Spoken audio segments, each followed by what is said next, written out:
Welcome to Doing the Most, the series where we talk about the misadventures of entrepreneurship. I'm your host, Georgie, execution strategist and serial entrepreneur. This series is here to get real about what entrepreneurial life truly looks like. We are driven, persistent, hardworking, ambitious. We are human, and these are our stories. Please note, all Season 1 episodes were previously recorded for our video series.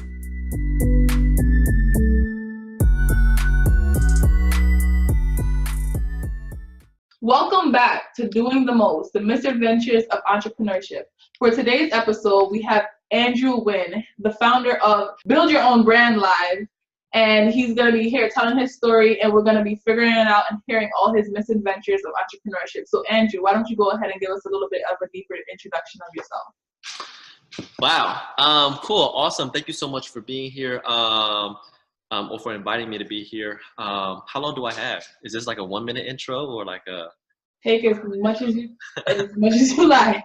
Okay, cool. So I'll kind of go through the overarching kind of highlights. I'm a graduate from Hampton University. Storyline is parents wanted me to be a doctor, lawyer, engineer, etc. I was supposed to be a pharmacist. I went to Hampton University because that was the only school that accepted me into their pharmacy program. After my very first year, I failed. Actually, after my very first semester, I failed every single class. I realized that I absolutely suck at science. I hate science. I cannot stand science. But of course, with my parents, just coming over here as immigrants and just, not knowing, I'm going to say not knowing too much of wanting a better life, quote unquote, they're like, yo, just stick it out, whatever you need, we want you to graduate 6 years, 6 figures, right? That's what all the pharmacy students used to say. But then I just really couldn't do it for some, I don't want to say for some odd reason, it was just really, really hard for me. And I couldn't stay awake in class, all that good stuff. I eventually found enough courage to even just see what other options were out there. And so I found our school had a 5-year MBA program, and I figured, okay, this is a master's degree, it's better than, a bachelor's degree, let me change over. Surely, my parents won't be that mad.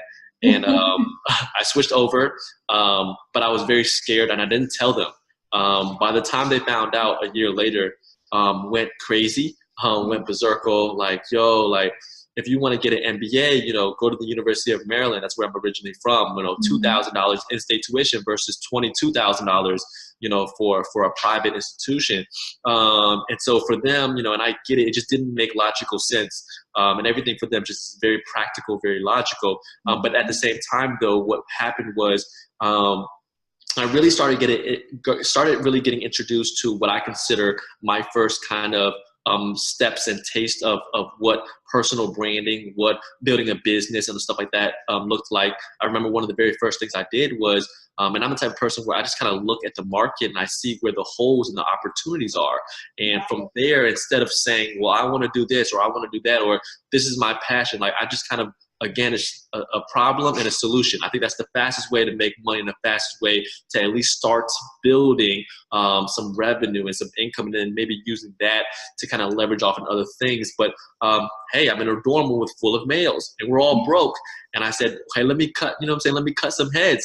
And it was like $5 a head, and I remember putting a sign up on my dorm room, and I just cut 5, 10 heads a day. And I started to build a lot of friendships off of that, and, started to use that money that I had. I didn't have any money coming into college, literally maybe $50 in my account for maybe some pizza delivery job, when I was 16. But I started just making money from that and using that money to enjoy myself throughout college and buying food and, whatever else you bought in college. But, I started doing that, and that really got me a taste of I'm making some money, this is pretty cool. What I also noticed at the time was, being as it was an HBCU, I noticed that the DJ there, he was a senior. And in my mind, I said, okay, cool. If he graduates, who's going to take over? And with it being an HBCU, there's music everywhere, in the caf, during the day, at 12 to 2, at night, outside, inside, there's always music. So I was like, yo, this is cool, but he does everything. And when he graduates, who takes over? Mm-hmm. And his name is DJ Tay James. He went on to become Justin Bieber's DJ. The DJ before that was DJ Baby Drew, which was Chris Brown's DJ. DJ before that was DJ Envy, which was on Breakfast Club. So I started researching and started understanding, like, wow, like Hampton has this like long lineage of super successful DJs. And I just started thinking, like, I wonder if I could jump in and, dabble around and see if there's any opportunities. I remember going up to DJ Tay James. I was like, hey, I can do what you're doing. Give me a shot. He was like, whatever. And he blew me off. I was like, whatever. I used the money, but then I went back to my dorm, started studying. I used the money that I got from cutting hair, right? I had saved up like $100, $200, bought, my first set of speakers, brought some little DJ mixers, shipped them right to the dorm. Everybody was looking at me like I was crazy, but I was like, yo, I'm telling you, I'm predicting the future. Like 6 months to a year from now, he's going to be gone. Somebody has to take over. And so I got all this stuff. I started just practicing. I started really just building my own reputation and brand by just doing a whole bunch of free apartment parties and this and this and that. And that really started building a brand and a name for myself, right? I already kind of stood out, so kind of that helped too. And of course, being good at what I did, really, as soon as people were thinking like, yo, we need a DJ, I started to become that guy. And I used to be called Audio. That was kind of like Audio the DJ. That was my name. So everybody in the school, my teacher, my deans, like I branded it so well that everybody called me Audio. And so basically fast forward a little bit, I remember this was 2008, the night that Obama got elected into office, right?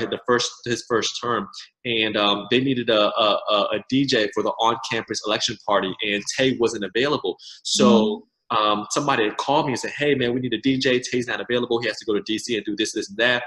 We only have $40. Can you DJ? I was like, hell yeah, that's more money than I've ever had in my life. I'll take it. Because I was only making $5 an hour. Now it's $20 an hour. Let me take that for 2 hours. And I did it. And obviously it was already a good night. Right?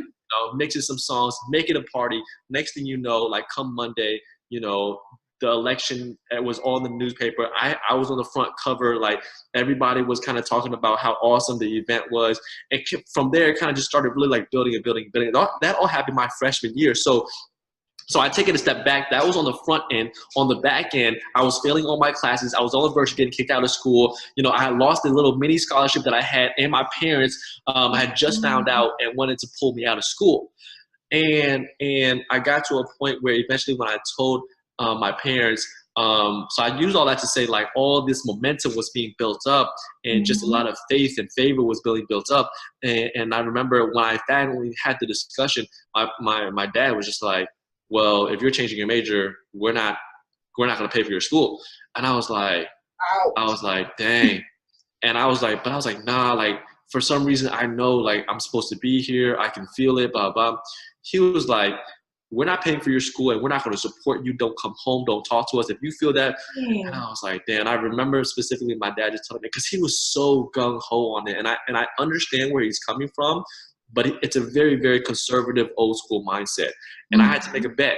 I had to bet on myself, or I had to listen, right? And it's all in, either or, right? And I know a lot of people might have go through this, especially younger people. And so you just kind of have to make a bet. And I was like, again, I kind of just remember my father was like, yo, when I made my decision, I was like, you know what? I'm going to stay. I'm going to figure it out. And I remember my dad was just like, yo, basically like, we're disowning you. Don't call us. You're a disgrace, blah, blah, all this good stuff. And I was like, all right, cool. So after that, my mission was to just like find money for school and figure this out and figure out where to stay. And so that summer, I didn't go home. I was just like hanging around, couch surfing, sleeping in my car, sneaking into dorm rooms to take showers, like all this stuff. Working for the cafeteria ladies. I was like, yo, I need to eat. Can I just like pick up the ketchup? Nobody knew all this was going on. And then I also ended up enlisting into the Marine Corps. Like that's how crazy it got. Like I was like, all right, man, I just need money for school, y'all. Like, who's gonna give me money? You know what I'm saying? Like, and I ended up actually enlisting into the Marine Corps. I shipped myself down to Paris Island the summer after. I did 3 months at Paris Island, South Carolina. Graduated from boot camp. Then figured out my way back to school. And I mean, a lot of it was just pure, just like trying to follow my dream type of stuff. After that, the next couple years, I will say that once I kind of got back into the school system for the next 4 years, I grew the brand tremendously well. This is when Twitter, Facebook stuff really started popping off. So I started to understand how that cut the middleman. And, I was a direct distribution. I could talk to the people directly and tell them where to go. So I was more than just a DJ. I was also the promoter. I was also this. I was also the host, this and that. And so I understood and kind of saw how that naturally worked. And it was cool. It was awesome. By the time I got to my 5th year and I graduated my MBA, I was DJing like Wednesday, Thursday, Friday, Saturday, Sunday. I was making in like 6 figures in cash. Like, it was really dope. I had the opportunity to pay for school and all these cool things. I just hustled because like I knew I couldn't go back to where, I didn't have any other options. So there was just a consistent mental hustle. And then after that, I graduated. I took a corporate job at Pepsi. I told myself that, even though I was doing good and even though there were potential opportunities for me to continue in the entertainment industry, I wasn't too gung-ho on it. I saw a lot of things I didn't like ultimately. And so I told myself, not only did I not want to become a DJ, but I didn't want to just be talent. I didn't want to be a solopreneur. I wanted to be an entrepreneur, which means I wanted to build a business, have employees, ultimately step out of the business and for it to still make money. And so it required a different type of mindset, a different type of business kind of system and model. And but I was like, I need to save more money. And so I went into a corporate job. I went into Pepsi, learned the back end, the systems, the process of a big Fortune 500 company. At the same time, I started my marketing agency. And what I realized was ultimately beyond DJing, what I really loved was more than just the entertainment and music scene. I loved branding and marketing myself to become that DJ. Right? Like, that's what I really found out. Like, started a marketing agency. I tried my effort at the time. Bakari, I turned him into a fitness brand, took him on tour, got him sponsorship, got him news, radio, TV. And kind of at that point, I was like, I'm actually pretty good at this. And that kind of really spurred kind of the beginning of the O agency. I remember working, 5 to 5 p.m., then coming home, then 6 p.m. to like 12, 1, 2 for the O agency. And I was still DJing too at the time. So I almost had like 3 jobs. But within 1 year, I was able to leave my job. 3 months later, we signed our first pro athlete, D'Angelo Hall from the Washington Redskins, to an off-the-field marketing, branding, social, nonprofit kind of development. And I always say, once you do a good job for one guy, it's like, here's my guy, here's my guy, here's my guy.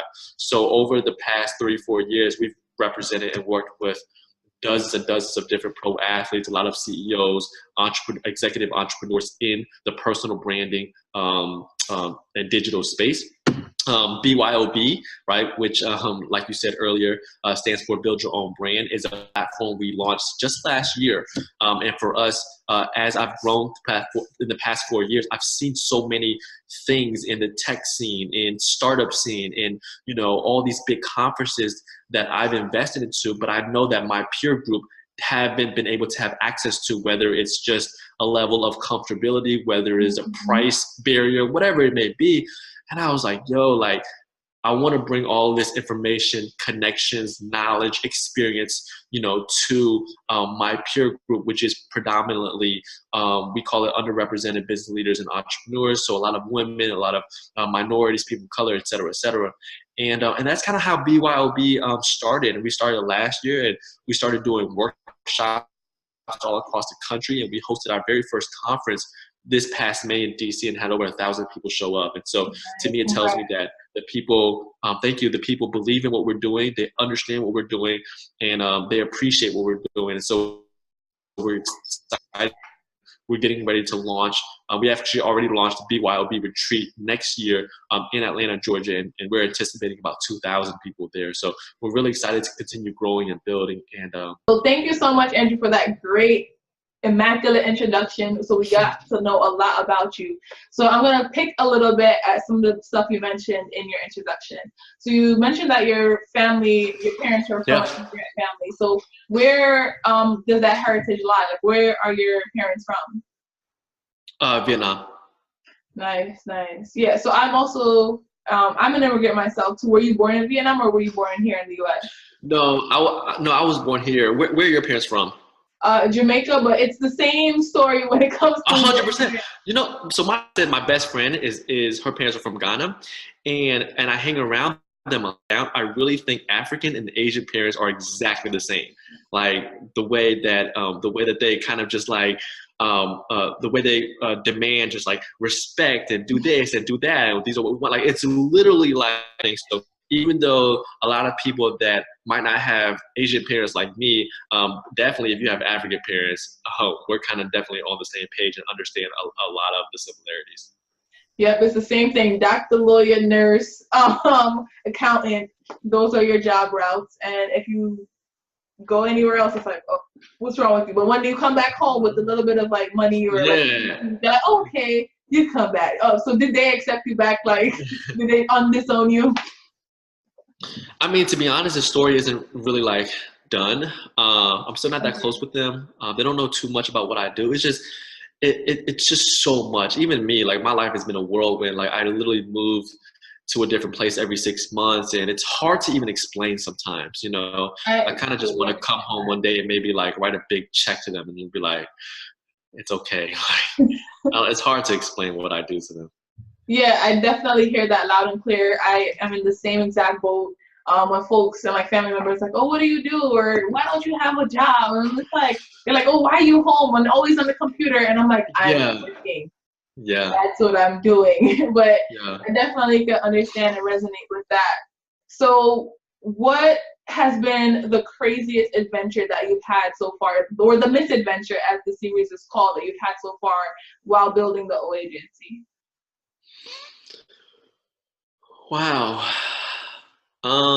So specifically the O agency?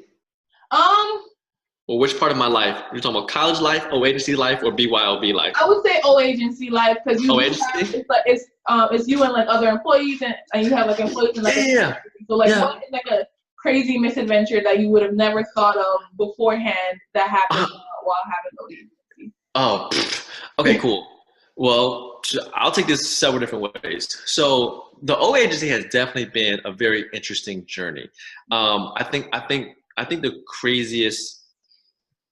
I'll give a couple kind of scenarios. So I kind of mentioned a little bit like, man, like seriously, like, and mind you, I think the crazy scenario is what I put myself through, knowing that the vision and the outcome I could possibly gain, but nobody around me understanding, right? So that's why it's almost like very lonely for a lot of people who kind of go out, because you see what the potential is, but it almost doesn't make sense because it's A through Z and not A to B to C to D, which most people need to see in order to understand how to get to Z.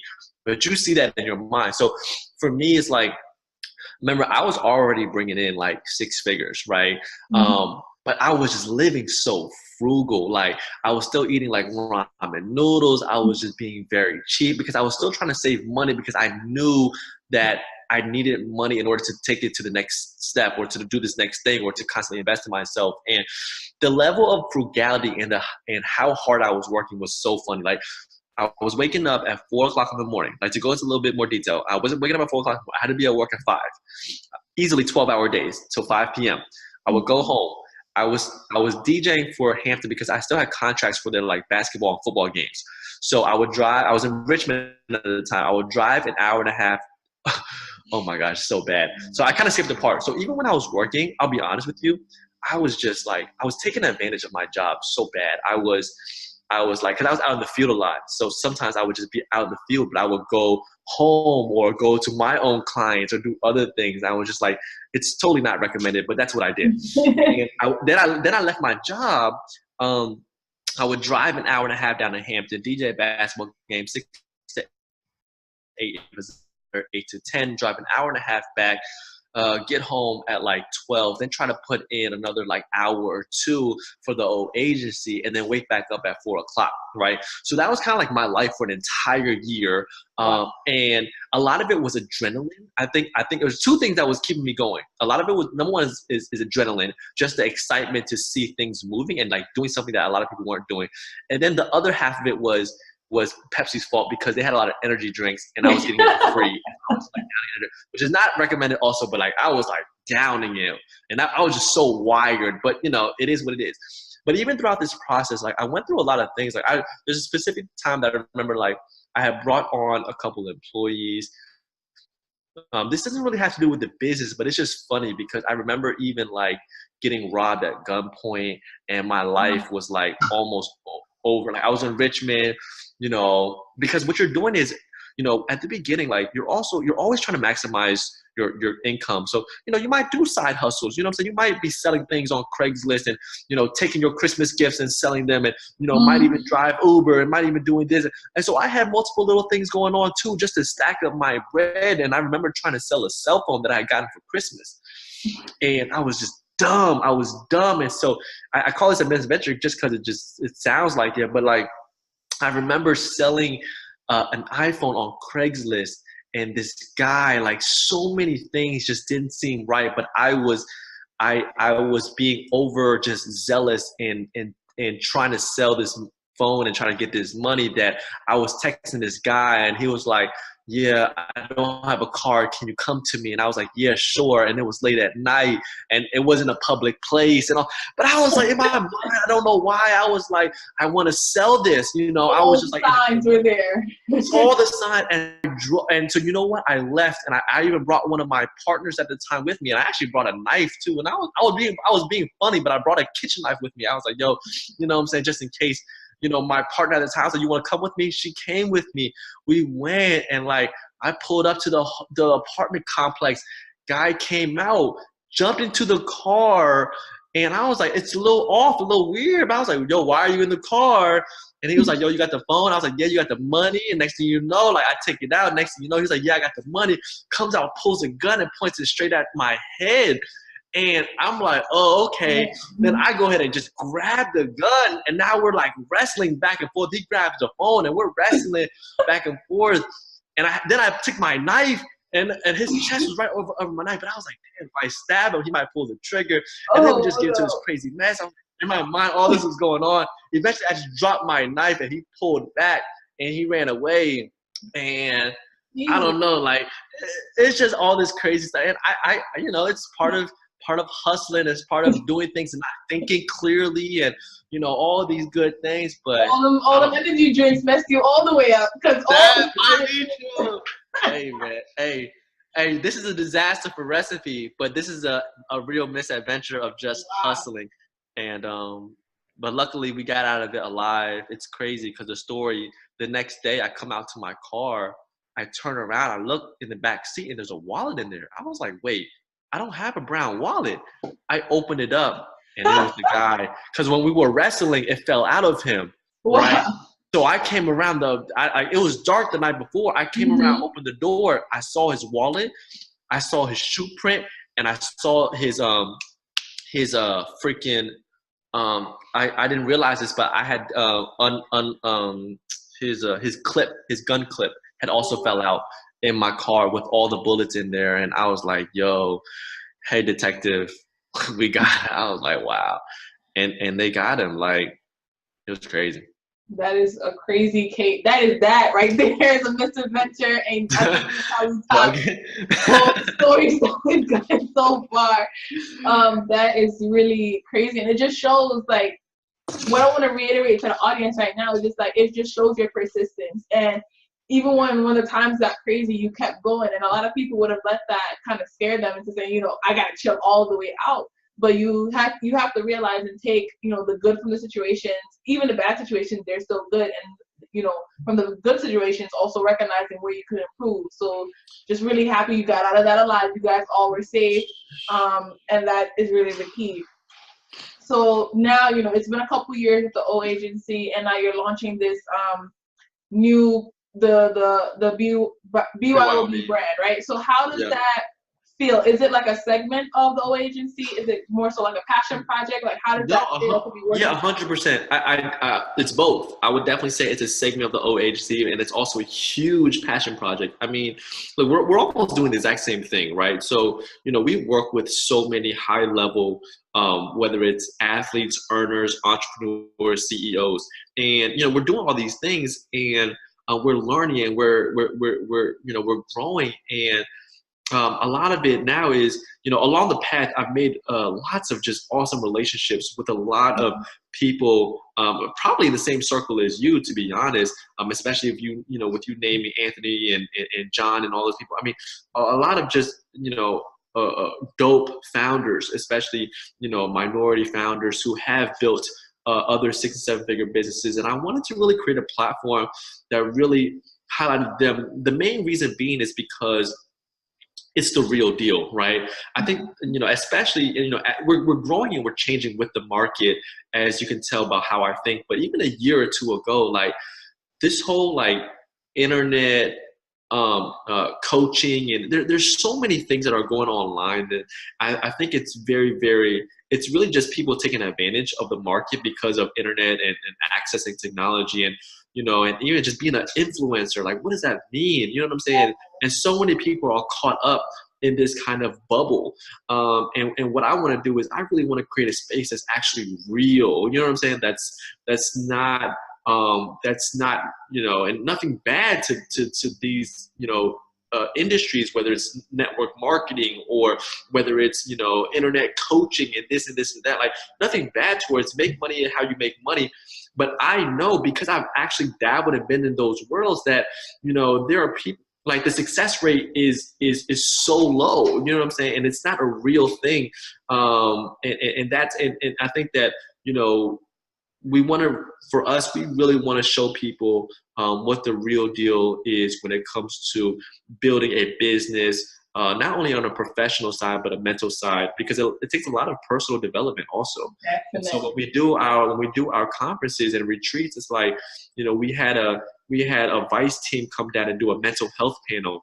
We had Tanya from My Fat Finance, Dominique Broadway do a personal financing and budgeting and how to save your like, there are so many things on a foundational level that needs to be understood and learned before you really jump into building a brand or a business. And so I'm not out here selling a dream. You know what I'm saying? I'm not out here taking advantage of people just because I can. I'm really trying to educate the market, and that's where I think my impact is going to be made.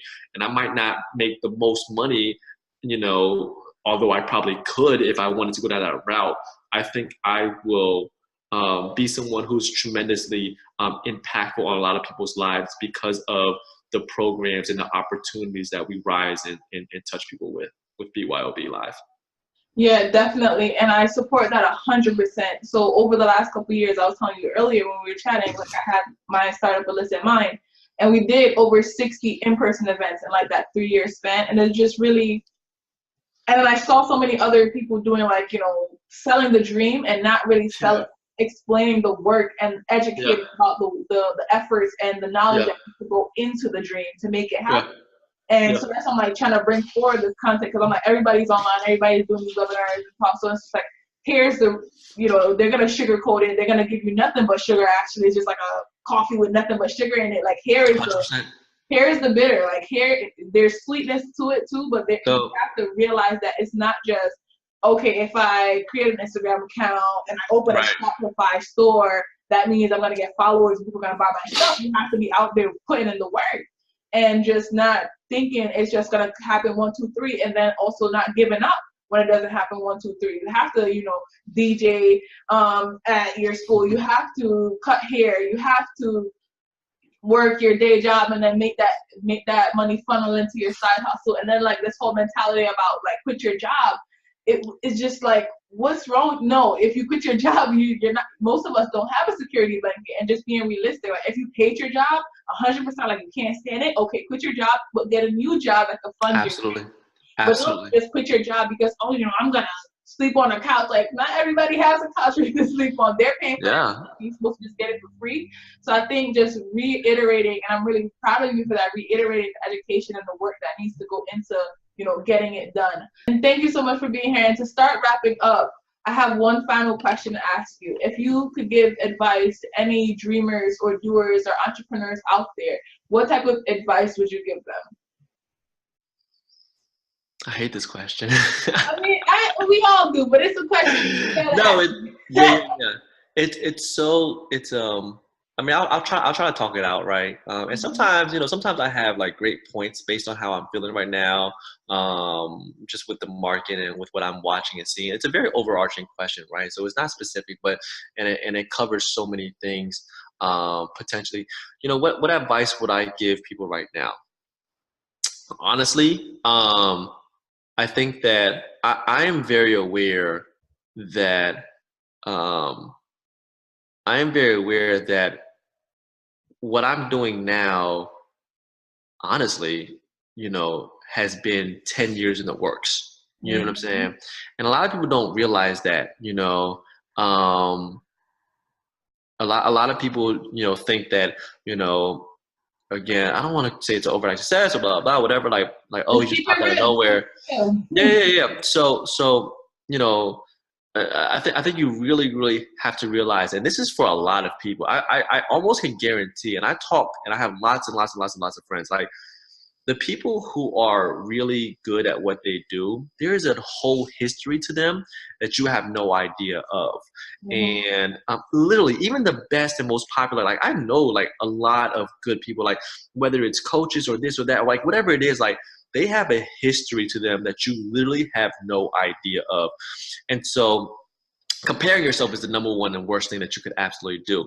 In fact, what the big thing that I would tell people, if you are new, if you are just beginning, my personal advice is to honestly like get off of social media and worry more about actually building something real and tangible, and because here's the thing that people don't realize, everybody wants a personal brand. And we can even break this down. Like, it's not hard to build a following if you really understand why people follow you, right? Like, there's only but so many reasons why people follow you, right? Now, the easy one that everybody tries to play to, which is why everybody takes cute pictures, is if you're eye candy, you'll get a lot of followers, right? Whatever, like people, because we're visual creatures that like this type of stimulation, whatever, like, whatever it is, like that's why there are a lot of Instagram models. You know what I'm saying? Now, not to say that's not a problem. If that's your lane, do your lane. They in real life should be models, right? And so they transcend that online, and that aligns with their brand. Now, for the 98% of the world that may or may not be professional models, you have to start thinking like, okay, cool, like, why does somebody follow me? I'm saying, why do people even care? You know what I'm saying? And if you don't fall under that boat, it's like, okay, cool. There needs to be a level of separation, and separation comes from credibility, or separation comes from building something or doing something that somebody else hasn't done. And therefore, people are like, yo, like, I'm intrigued by your life, or I want to learn how you did that, or, you know what I'm saying? Stuff like that. Now, if you haven't separated from yourself, like there's no reason for people to follow you. You know what I'm saying? Besides your close circle, right? I always say social media won't make or break you. It'll only optimize you, right? It'll only make what's real bigger, right? The problem is if you suck in real life, getting more followers means you're going to suck to more people. You know what I'm saying? Like, right? Like, everybody wants so bad, not realizing that you're a product of your following is a product of the value that you give to the world. You know what I'm saying? And if you're not at the place you want to be, don't blame or get upset. Understand how to give more value, how to differentiate your product, how to grow. You know what I'm saying? And so, I think that if you start thinking like that, the biggest thing that you'll gain, and I think that anybody who's around me will gain, is this. I almost never complain about anything. Almost never, because I understand that the world is unfair. I'm sorry. I understand that there's so many things going against us, especially if you're first generation, this, and that, especially if you're a minority. And so I don't get upset because I'm in my mind, I already know things are stacked against us. You know what I'm saying? I already know that things are hard. And so you have to really position yourself to be a constant problem solver. You know what I'm saying? And when you're in this mindset, you start going about life like, this is just a game. You know what I'm saying? How can I solve this problem? How can I solve that problem? How can I solve this problem? And then all of a sudden you live this life that starts solving tons of problems, start helping people, and people naturally start gravitating towards you. You know what I'm saying? Like, whoa, like, this guy is just dope. He knows how to do this. He knows how to do that. He does this. He does that, not only for himself, but now he's showing other people. Like, naturally, you start to build and grow. And that's something that takes time. That's something that nobody really wants to go through that whole process. But I guarantee it's the winning formula. I guarantee it because, number one, is I'm living it. You know what I'm saying? Like, I am literally living that life. And you'll live a much, much, much happier life, because even if you never reach your goal, you understand how to appreciate and be happy now. Because the hardest thing about building anything that's worth it, it's going to be hard, but mentally, if you're not able to withstand the journey, it makes it even harder, right? So it's already hard. Like 4 out of 5 businesses fail every 3 years. You know what I'm saying? It's already against you. And if you're a minority or blah, blah, like, it's even harder, right? And now mentally, if you can't successfully put yourself in the right mind frame, not only is it hard, but now you are making it harder for yourself. Double whammy. It's literally a double whammy, right? Like, so when you take a step back, when you zoom out of your life and look at it from a higher level, you're like, okay, cool. Like, how can I really do this? And it goes down to being strategic about everything. Like you said, quitting your job, not quitting your job, when to do this, when to do that, learning from the right people, being around the right people, like just completely letting go of just like, I think complaining is just the biggest thing. I don't like, by complaining less, you're naturally going to be happier. You know what I'm saying? So it's not even about forcing yourself to be happier. You'll just like learn how to like take things as they are. You know what I'm saying? The only reason you complain or you're upset about something is because when something doesn't go as expected. And if you're in business, you should understand that nothing ever goes as expected, right?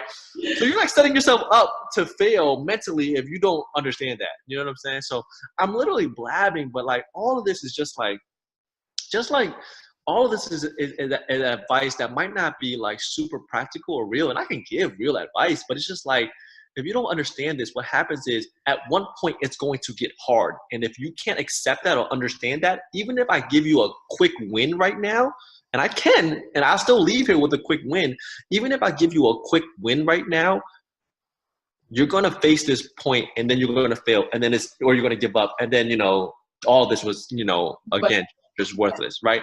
Yeah. So that's kind of like, that's just like my thought process and goal. Like, but what happens is I'll take it back. If you do build something, if you do become good at something, if you do start making money, it's so easy to build a personal brand because you've separated yourself from the pack. You know what I'm saying? Like people then become naturally attracted to you. I don't care if you want to go around and take pictures with nice cars. You'll start getting more followers because that's just that's human nature. Like, how is this guy making this much money? How is he traveling all the time? Like, whether you work in a career or you start your own business, it doesn't really matter. Building a personal brand is not hard because the mass market are followers. They follow what appeals to them, whether it's from an emotional, from a gut level, heart level, mind level, or physical level. That's why people follow you. And so when you understand that, you understand, okay, cool. Let me take a step back in order to take 10 steps forward. But all that. If I did want to give something very, very tangible, I will say this. I mean, this is something that I'm implementing. And if you look at my stuff, and I would recommend to anybody, I think one thing that people should start doing right now is long form captions. I think if you're in the business to attract smart, just potentially high quality buyers, I think one thing you absolutely should do is be better at storytelling, which means you should write long captions. The reason being is because you want people to spend more time reading, listening, you know what I'm saying? Like absorbing if people are just swiping through and just clicking like and swimming past they are superficial followers. But if people are reading your stuff, use it like a blog, get people ingrained. It's depth versus width. And by automatically switching from writing cute little rap quotes to long form captions, you will start training your audience to care more about you. And that care is what ultimately is going to allow you to convert or educate or do whatever you want with your audience. And I guarantee that's what I do. Like, that's why everything I do is long form captions. And I think that if you make that one switch, that's something very easy that you can do that will help you form a deeper relationship with your 100, 200, 500, and they will make you care about you more, and they will allow other people to know about you, share you, and care about you more. Yeah, and then just to add on like a little bit to that, and it also makes you give more, right? Instead of just, hey, this is like one little thing. It makes you think about and be intentional about what you say and how you say it, and just getting the true story out there. Absolutely, 100%, yo. Yeah, so definitely thank you so much for being here today, Andrew. Guys that are watching and listening, his information is going to be in the caption and comment section, and also more information about the retreat next year. So check that out when you finish watching the video. And thank you guys for watching this episode.